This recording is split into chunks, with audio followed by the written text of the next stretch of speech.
Dedicamos esta sesión al llamado Sexenio Democrático, entre 1868 y 1874.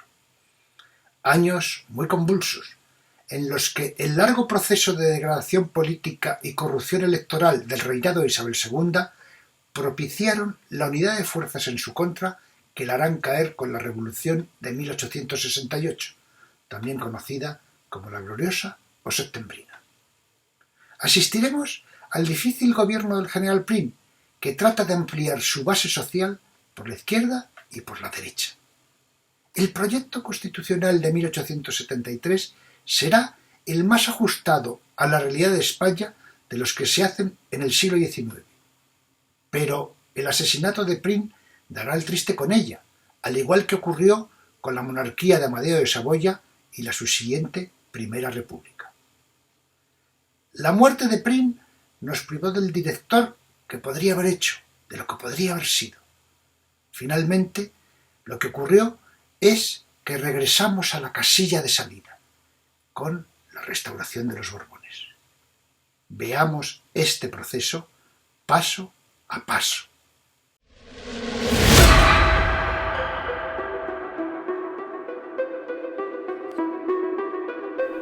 Aquí tenemos una de las etapas más convulsas del siglo XIX.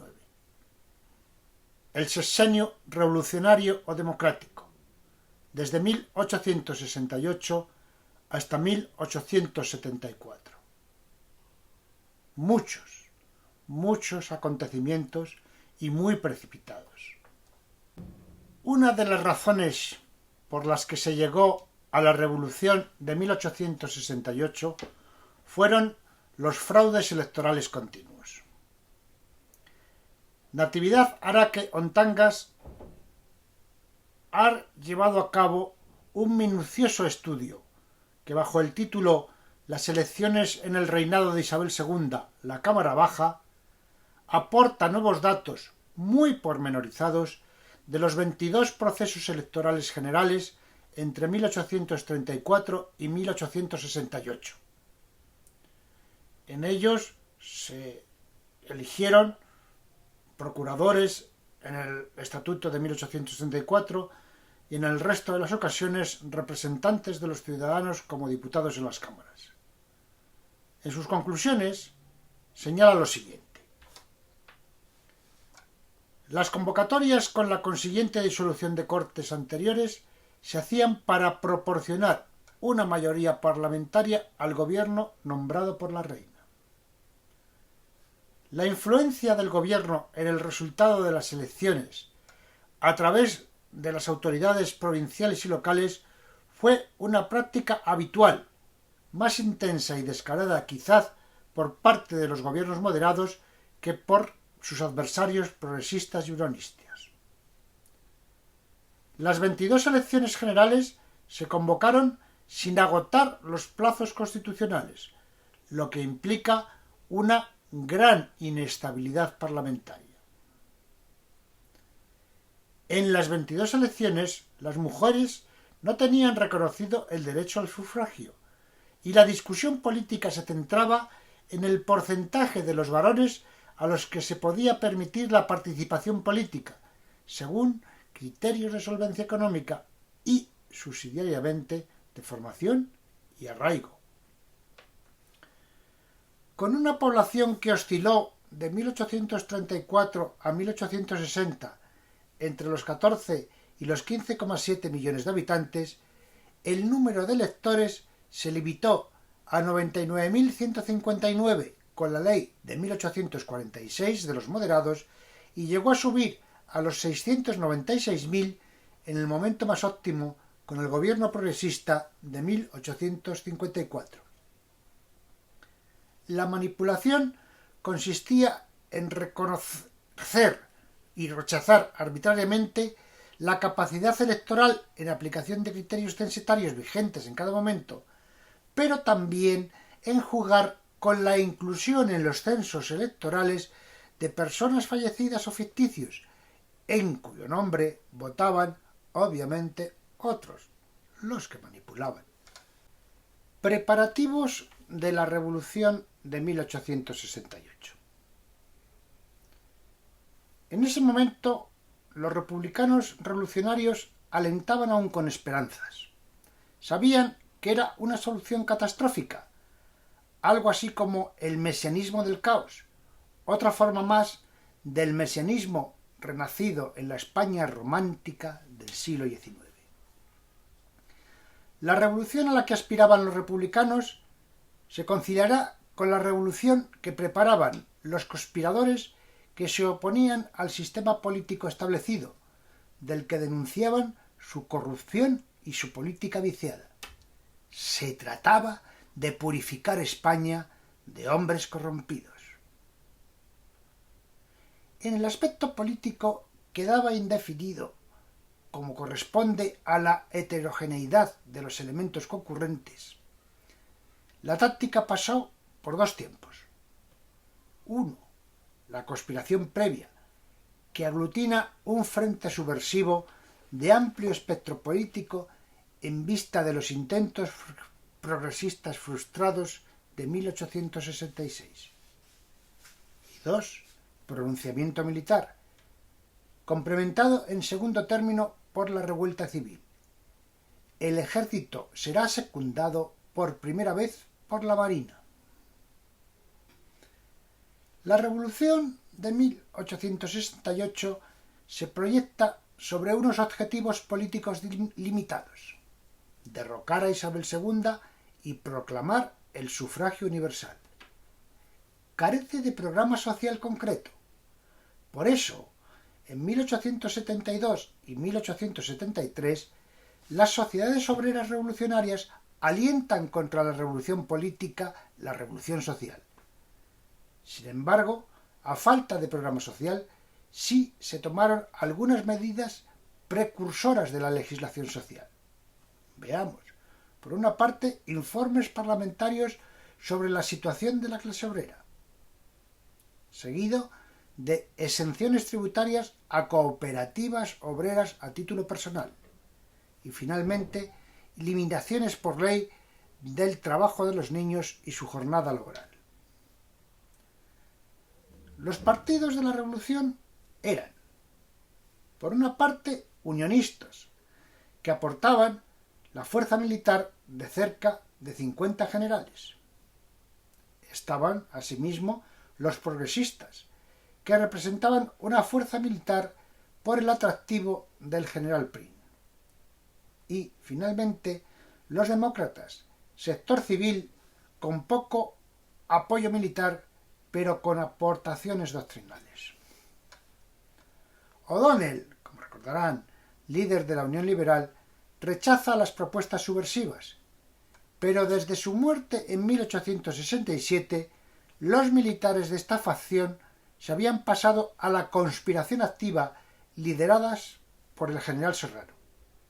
Esta participación de última hora a la revolución resultará decisiva. El cerebro de la conspiración es el general Juan Prim, erigido en cabeza de los progresistas. El partido se había reorganizado y apartado de las viejas figuras de Espartero y Olózaga. El relevo lo habían tomado Prim y Sagasta. Habían intentado varios golpes de fuerza en 1866, todos ellos fallidos. Prim cambió de táctica y decidió ampliar la base social de la conspiración, por la derecha con la Unión Liberal y por la izquierda con el Partido Demócrata. Prim, por último, había intentado un acercamiento a los carlistas. Se entrevistó con ellos en Londres, pero don Carlos se negó a fundar su soberanía en el sufragio universal.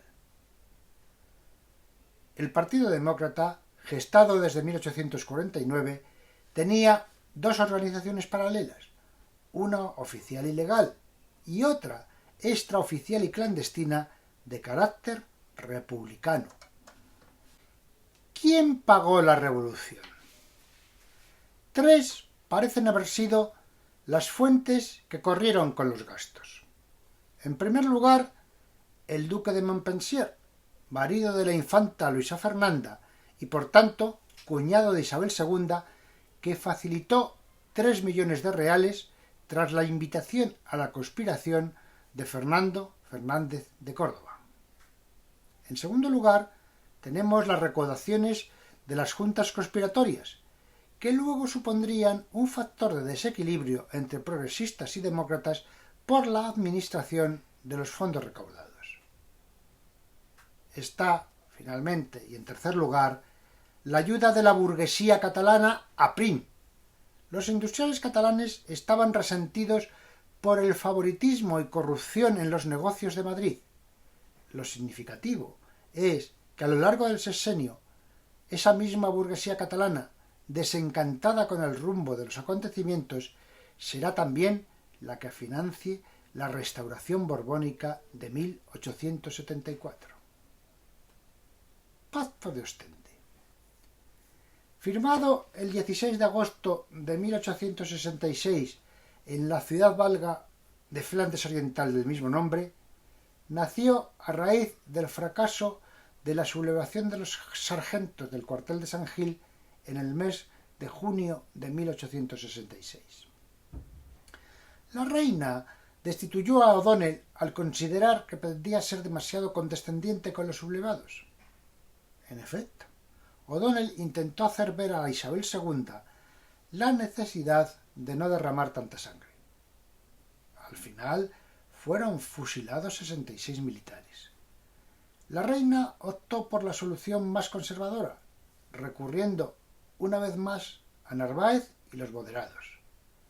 A la muerte de Narváez, Isabel II nombró presidente del Consejo de Ministros a González Bravo, cuyos errores pusieron en su contra al ejército y a la marina. Prim desconfiaba de los demócratas, pero asumió la necesidad de contar con ellos. Su incorporación se había logrado en el citado Pacto de Ostende de 1866, en el que intervinieron Prim, Milán del Bosch, Sagasta, Ruiz Zorrilla, Becerra y Carlos Rubio. Los acuerdos fueron el destronamiento de Isabel II y la convocatoria de Cortes Constituyentes por sufragio universal. La atracción de los militares unionistas, encabezados por el general Serrano, se consiguió por las actuaciones del gobierno de González Bravo y los nombramientos arbitrarios de algunos generales que llevó a cabo, lo que molestó al resto de los generales. El triunfo de la Revolución de 1868. El carácter de la Revolución la Gloriosa es político y los factores económicos solo fueron coadyuvantes. La Revolución se inicia en Cádiz y se resuelve a los pocos días en Madrid con el intermedio de la batalla de Alcolea y la sublevación de las provincias. Desde Cádiz parte Prim en una fragata para sublevar al litoral levantino. Al mismo tiempo, una columna mandada por Serrano se organiza en Sevilla para seguir, vía Córdoba, hacia Madrid. En el gobierno cunde la incertidumbre. La reina suspende sus baños en Lequeitio y se traslada a San Sebastián. Allí, el 19 de septiembre de 1868, presenta su dimisión González Bravo y se nombra para sustituirle al general Gutiérrez de la Concha, dispuesto a hacer frente a la sublevación con las armas. Los preparativos gubernamentales eran inútiles. El general Novaliches intentó hacer frente a la situación. Se aproximó a Córdoba y se libró el día 28 de septiembre de 1868 la batalla de Alcolea, un simple encuentro que provocó 1000 bajas entre muertos y heridos. Una reunión de generales en el Ministerio de la Guerra optó por deponer la lucha. El general Gutiérrez de la Concha envió telegráficamente su dimisión a San Sebastián. Isabel II había pretendido regresar a Madrid, pero algunos consejeros opinaban que abdicara en Alfonso XII, encomendándole la regencia a Espartero. Pero las noticias que llegan son catastróficas y el 30 de septiembre Isabel II cruza la frontera y se refugia en París. Unos días antes, las calles de Madrid se llenaban de gente que confraternizaban con la revolución al saber lo ocurrido en Alcolea. La revolución se extendió por todo el país. Prim desembarcó en Barcelona. Las guarniciones de Cartagena, Alicante, Valencia, Figueras, Zaragoza, Valladolid, Santander y otras se sumaban a la insurrección. Casi sin resistencia, la revolución había triunfado. Como anécdota, les he citado que Isabel II puso de moda las vacaciones en San Sebastián. En el grabado que reproducimos de Ildefonso Antonio Bermejo de 1871, conservado en el Zumalacárregui Museo, la reina Isabel II con su hermana y la reina Madre Cristina sorprenden con su inesperada visita a los vecinos de Alza, entonces una localidad próxima, hoy en día uno de los barrios de San Sebastián, Donostia. Les presentamos la galería de retratos de los jefes militares de la Revolución de 1868, llamada también la Gloriosa o Septembrina. Sublevación, como les hemos explicado, militar con elementos civiles, que supuso el destronamiento y el exilio de Isabel II y el inicio del periodo denominado Sexenio Democrático. Tienen al general Francisco Serreno, al general Juan Prim y al almirante Topete. Primeros pasos de la revolución. Al compás del triunfo en cada ciudad se constituían públicamente juntas revolucionarias. En Madrid se instalaron en el primer momento dos juntas, una de demócratas y otra de progresistas, que finalmente se fundieron el 5 de octubre. Gobierno provisional. El vencedor Alcolea, Serrano, presidió el gobierno salido de la revolución, en el que además del unionista Topete estaban los progresistas Prim, como ministro de la Guerra, Ruiz Zorrilla y Sagasta. Los demócratas monárquicos Becerra o Martos declinaron las carteras y los demócratas republicanos no fueron tenidos en cuenta. Desde el 8 de octubre de 1868 había gobierno, pero las juntas no se disuelven y ello será una fuente de conflictos. Los demócratas que habían quedado fuera del gobierno contaban con el poder paralelo de las juntas, apoyados, a su vez, por milicianos, voluntarios de la libertad, armados por el ejército en los primeros días de la revolución. Prim hizo frente a ese primer conflicto con decisión y desarmó a las juntas. Sus miembros pasaron a cargos de la administración local o del Estado. La cuestión del régimen.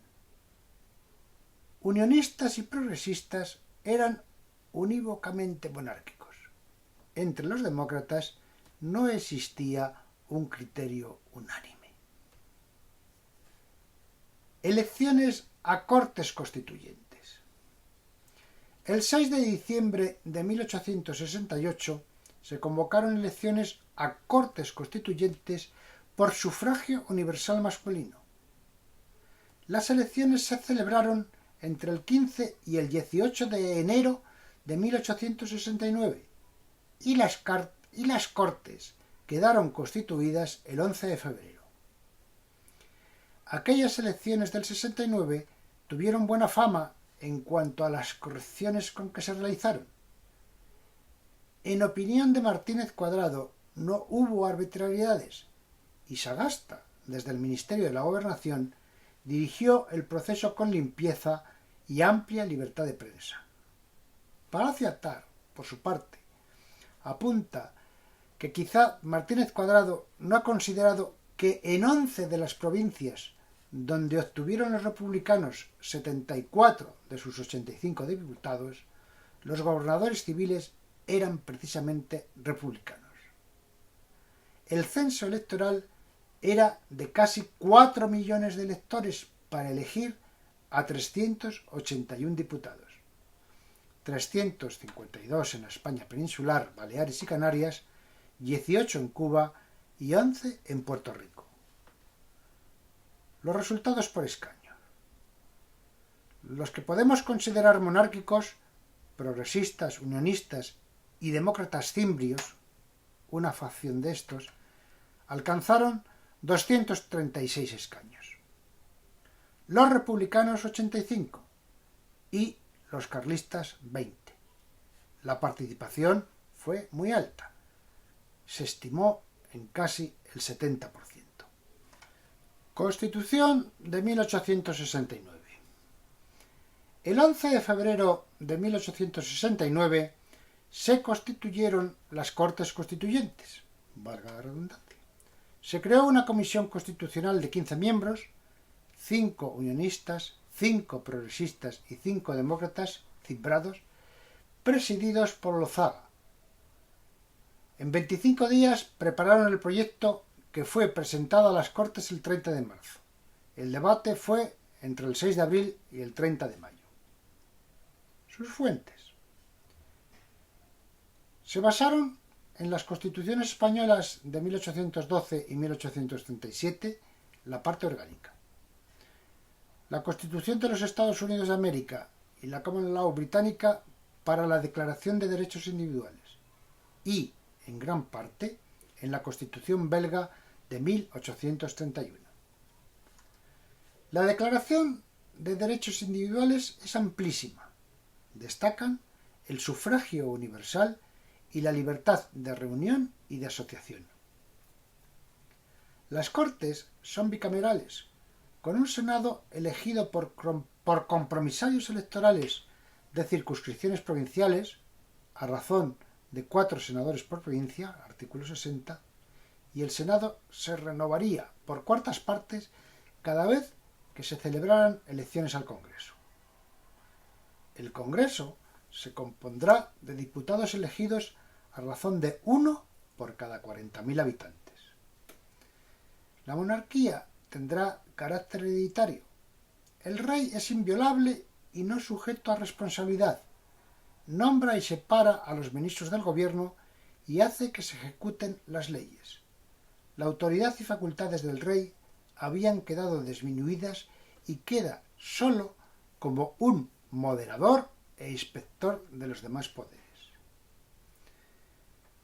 Para la elección del rey se promulgó una ley especial el 10 de junio de 1870.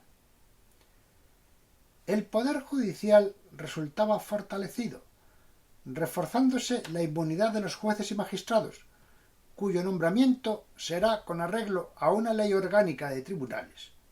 Se reconoce la unidad de códigos y fueros. La nación se obliga a mantener el culto y los ministros de la religión católica, similar al artículo 11 de la Constitución de 1837, pero sin declarar la religión oficial. El ejercicio público o privado de cualquier otro culto queda garantizado para todos los extranjeros residentes en España. Y si algunos españoles profesan otra religión que la católica, es aplicable lo reconocido a los residentes extranjeros. El artículo 99, que él solo forma el título séptimo, deja imprecisas la organización y atribuciones de diputaciones y ayuntamientos. En relación a la libertad de asociación y reunión, hubo de ser bien pronto circunscrita por Sagasta en una circular a los gobernadores civiles tras unos luctuosos, que veremos más adelante, que ocurrieron en Tarragona por abuso de la libertad concedida. Regencia de Serrano, gobierno de Prim y otros conflictos. Al quedar aprobada la Constitución y hasta la elección del rey, se debería nombrar una regencia. La misma recayó en Serrano y Prim fue nombrado jefe del gobierno, además de conservar la cartera de guerra. Prim realizó varios reajustes para extender el consenso por la izquierda. Ofreció a los federales las carteras de Hacienda y Fomento, pero no aceptaron. El ejército fue el principal instrumento de poder en el periodo 1868-1873. Finalmente, Prim consiguió formar un gobierno con dos ministros demócratas, Rivero y Becerra, y un unionista, Topete. El resto eran progresistas.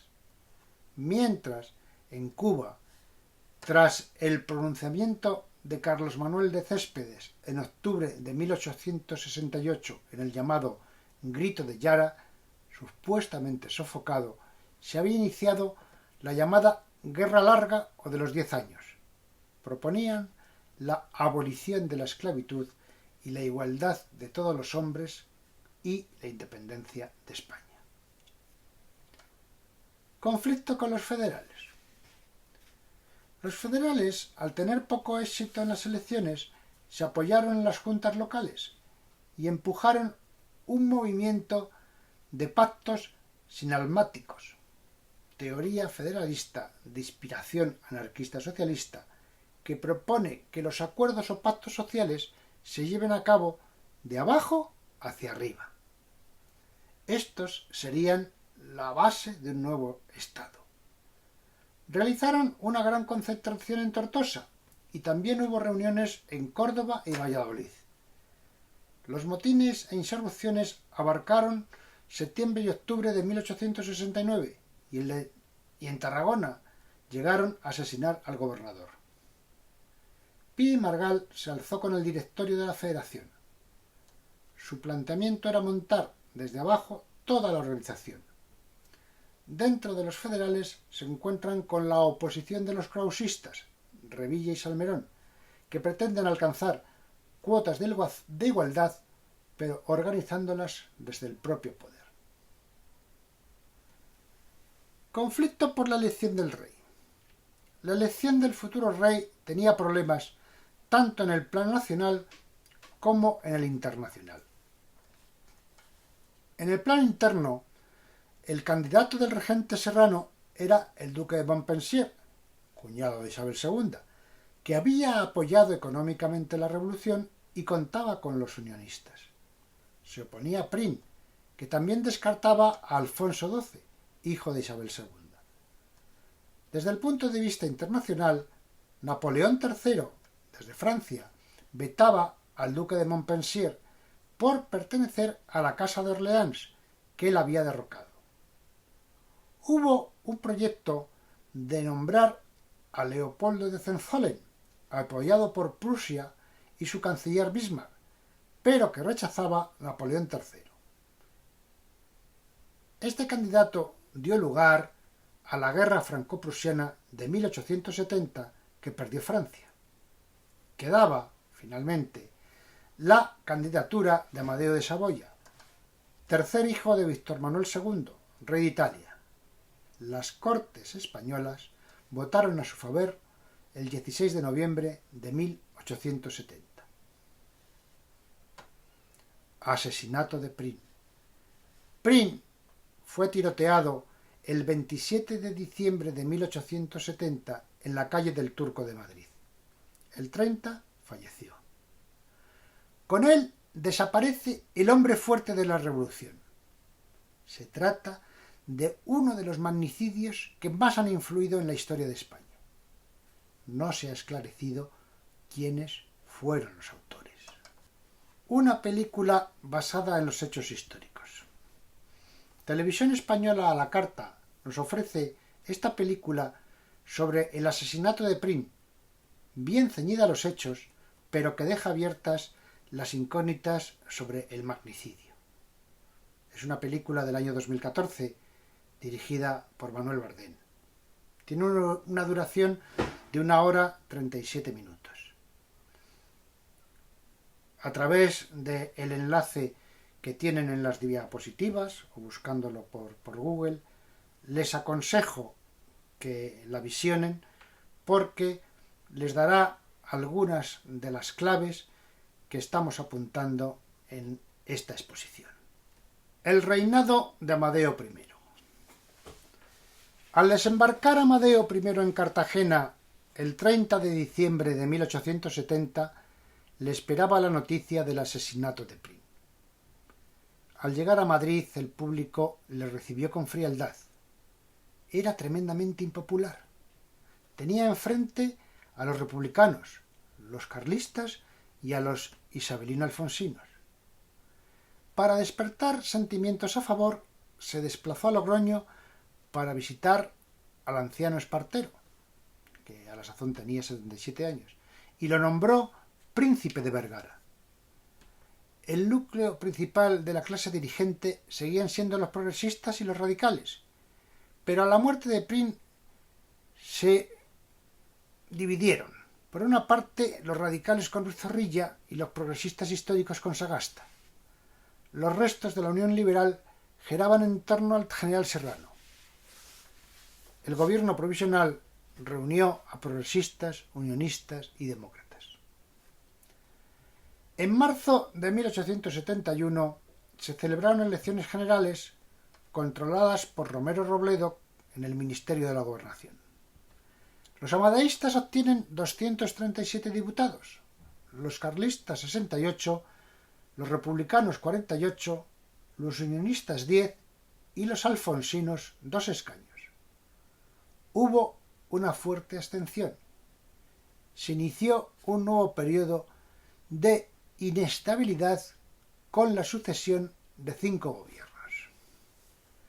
El primero, presidido por Ruiz Zorrilla, que se enfrenta a Sagasta.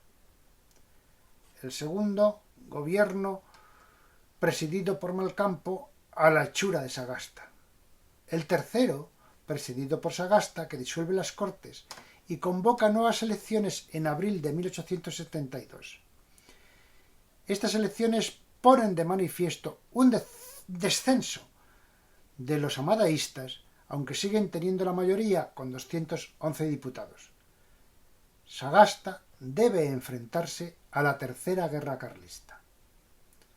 El cuarto gobierno está presidido por Serrano, que pide a Amadeo la disolución de las Cortes, que no la acepta, y Serrano dimite. El quinto gobierno, presidido de nuevo por Ruiz Zorrilla, convoca nuevamente elecciones y siguen perdiendo terreno los amadeístas y los republicanos alcanzan 87 escaños. En este clima se combate contra los independentistas cubanos y contra los carlistas. Hay también rebeliones republicanas en Galicia y Andalucía. Ruiz Zorrilla propone disolver el cuerpo de artillería. Amadeo no da su consentimiento. Entonces Rivero provoca una votación en las Cortes a favor del gobierno el 7 de febrero de 1873. Así fuerza el choque entre las Cortes y el rey.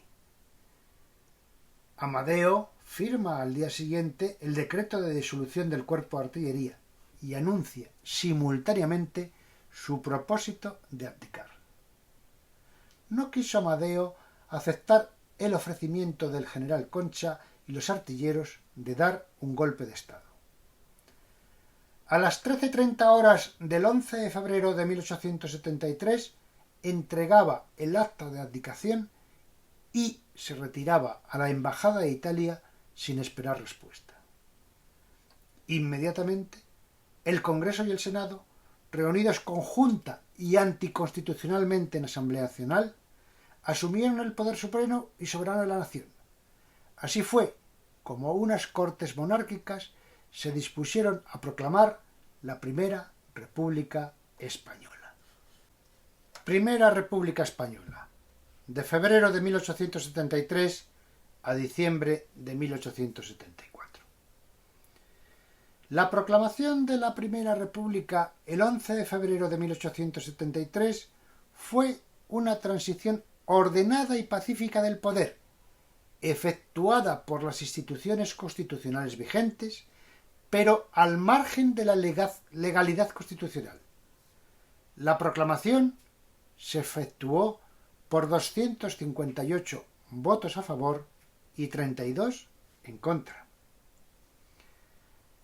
La heterogeneidad de las fuerzas republicanas se concreta en distintos modelos republicanos: indefinido, federal, social, cantonal y la República del Orden. En 11 meses, la República tuvo 4 presidentes: Estanislao Figueras, Francisco Pi Margall, Nicolás Salmerón y Emilio Castelar. Los gobiernos republicanos emprendieron una serie de reformas radicales. Veamos cuáles fueron. Suspensión del impuesto de consumos. La abolición de este impuesto, reclamada por las clases más populares, agravó el déficit de Hacienda.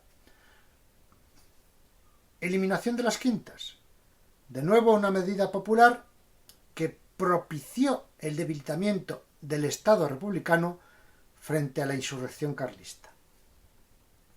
Reducción de la edad de voto a los 21 años. Separación de la Iglesia y el Estado. Este dejó de subvencionar a la Iglesia. Reglamentación del trabajo infantil. Prohibición de emplear niños de menos de 10 años en fábricas y minas. Abolición de la esclavitud en Cuba y Puerto Rico. Proyecto constitucional para instaurar una república federal. El aspecto más novedoso era la estructura del Estado. Se establecía que la nación española estaba compuesta por 17 estados, entre ellos Cuba, y declaraba que el poder emanaba de 3 niveles: municipios, estados regionales y estado federal. Los estados regionales tendrían autonomía económica, administrativa y política, compatible con la existencia de la nación, y elaborarían sus propias constituciones, también compatible con la del Estado federal. El proyecto planteaba por primera vez en el liberalismo español un Estado no centralista y recogía tradiciones regionalistas que están en el futuro de las futuras propuestas nacionalistas, especie de comunidades autónomas. Todas estas medidas tuvieron enfrente a la alta burguesía, a los terratenientes, a los altos mandos del ejército y a la jerarquía católica. En esta situación, la República Española se enfrenta a un cuádruple desafío. Tiene por una parte la Primera Guerra Civil Carlista. Carlos VII, nieto de Carlos María Isidro, encabezó una nueva insurrección carlista. Aprovechando el caos general, los carlistas llegaron a establecer un gobierno en Estella, Navarra. Segundo, las sublevaciones cantonales. Los republicanos federales más extremistas se lanzaron a proclamar cantones, pequeños estados regionales cuasi independientes en Valencia, Murcia y Andalucía, Sevilla, Utrera, Cádiz, Tarifa, Algeciras, Málaga, Granada, Bailén, sublevándose contra el gobierno republicano de Madrid. El ejército consiguió reprimir la insurrección por la fuerza. La resistencia en el cantón de Cartagena, el último en caer, le convirtió en un símbolo de este movimiento en el que las ideas republicano-federales y anarquistas se entremezclaron. Está, ya lo hemos comentado, en tercer lugar, la Guerra de los 10 años de Cuba, iniciada en 1868, llamada la Guerra Larga. Y nos encontramos en cuarto lugar con las conspiraciones militares alfonsinas. Entre los mandos del ejército se fue imponiendo la idea de la vuelta de los Borbones en la figura del hijo de Isabel II, futuro Alfonso XII. Pronto empezaron las conspiraciones para realizar un pronunciamiento militar que derrocara la República. La República del año 74, que no es la misma del 73, con el golpe de Estado de Pavía y que se inicia el camino de la restauración borbónica. El 4 de enero de 1874, el general Pavía encabezó un golpe militar. Las Cortes republicanas fueron disueltas y se estableció un gobierno presidido por el general Serrano que suspendió la Constitución y los derechos y libertades. El régimen republicano se mantuvo nominalmente un año más, aunque la dictadura de Serrano fue un simple paso previo a la restauración de los Borbones que planeaban los alfonsinos con su líder Cánovas del Castillo. La restauración se vio finalmente precipitada por un golpe militar del general Martínez Campos el 29 de diciembre de 1874. El hijo de Isabel II fue proclamado rey de España con el título de Alfonso XII. Se inicia en España el periodo de la Restauración. Regresan los Borbones. Terminemos con una reflexión, con el sexenio como oportunidad perdida para un concepto de España para todos. José Álvarez Junco, politólogo e historiador, catedrático emérito de Historia del Pensamiento y los Movimientos Políticos en la Universidad Complutense de Madrid, se atrevió a cuestionar la construcción de las ideas sobre España que se desarrollaron en el siglo XIX. Lo recoge en su libro Mater Dolorosa, de 2001, que fue Premio Nacional de Ensayo del Ministerio de Cultura y Premio Fasterán de la Real Academia Española en 2003. La reseña elaborada por José María Fradera, mucho mejor de la que les puedo ofrecer yo, es magnífica y paso a sintetizársela. La primera lección del libro de Álvarez Junco es que los liberales del siglo XIX no fueron capaces de construir un artefacto colectivo llamado España que tuviese unas características específicas definidas, una corporeidad, y que en consecuencia se hubiese convertido de manera paulatina en el punto de referencia para las diversas facciones políticas y para un sector importante de la población. La cultura nacionalista de corte estrictamente liberal, de carácter esencialmente laico, fue cortocircuitada por la resistencia de la visión opuesta, la católica, que, tras algunas décadas de absoluto despego de la idea nacional, desembarcó cual elefante en una cacharrería en la delicada construcción de aquellos, con efectos letales. Tan devastadores que lo que había sido un proyecto auspiciado en exclusiva por el liberalismo acabaría convirtiéndose, ya entrado el siglo XIX, en un instrumento de la derecha más recalcitrante. Álvarez Junco no se abandona a la habitual confusión entre el análisis histórico con la reivindicación en clave política, pura y simple, de hechos y figuras del pasado, como si de estudiar el nacionalismo no exigiese las mismas cautelas y el mismo rigor que estudiar el precio del trigo en Castilla la Vieja. Con esto quiere decir que casi todos los estudios que se han desarrollado sobre el nacionalismo en España están tildados de una excesiva carga ideológica y de muy poco rigor histórico. La España ceñida a sus fronteras peninsulares, más los archipiélagos adyacentes, no han existido como entidad política reconocible hasta hace poco más de 100 años. Hasta entonces existió otra entidad histórica, cuyos contornos derivaban de un pasado que se cerró con estrépito. Con la independencia de las naciones americano-hispanas y el fracaso de integrarlas con la Constitución de Cádiz de 1812, la pérdida de Cuba, Puerto Rico y Filipinas en 1868, se cerró ese círculo. Pero desde O'Donnell, con la Unión Liberal en 1860, el nacionalismo conservador intenta seguir proyectando la idea de imperio con la guerra de Marruecos. Eso significa, como explica Álvarez Junco, que el espacio de la nación española siempre fue suprapeninsular.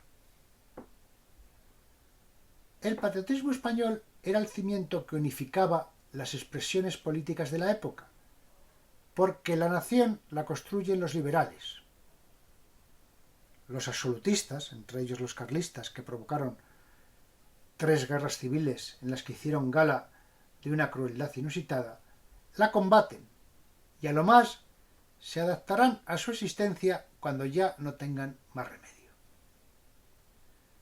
La nación se construyó al mismo tiempo desde arriba y desde abajo, desde el Estado y desde el establishment político, por supuesto, pero también desde la capacidad para influir desde el rincón más oscuro de España. No costará entender que, incluso los excluidos del sistema, que fueron muchos durante el periodo isabelino o la primera restauración, tomaran conciencia de su posición porque se sabían, entre otras cosas, partes de la nación. Finalmente, el alcance popular de la gloriosa sería inexplicable sin estas corrientes profundas en las que la participación política y la idea nacional estaban profundamente entrelazadas. El problema es que al final fracasaron, triunfó la jerarquía político, económico, religiosa y el sexenio fracasó, regresando los Borbones y un régimen que veremos más adelante, ya conectados directamente con lo que va a ser el siglo XX. Muchas gracias por su atención. Les ruego que valoren si, como señala el profesor Albert Junco, el sexenio fue o no una oportunidad perdida para España. Espero haber llamado su atención. Profundicen si les apetece. Lean, comenten. En pocas palabras, construyan su propio punto de vista crítico. Las próximas sesiones las dedicaremos a la llamada Restauración canovista, un periodo clave para entender la España del siglo XX y la del siglo XXI. Como siempre, me despido pidiéndoles que se cuiden, que nos cuidemos.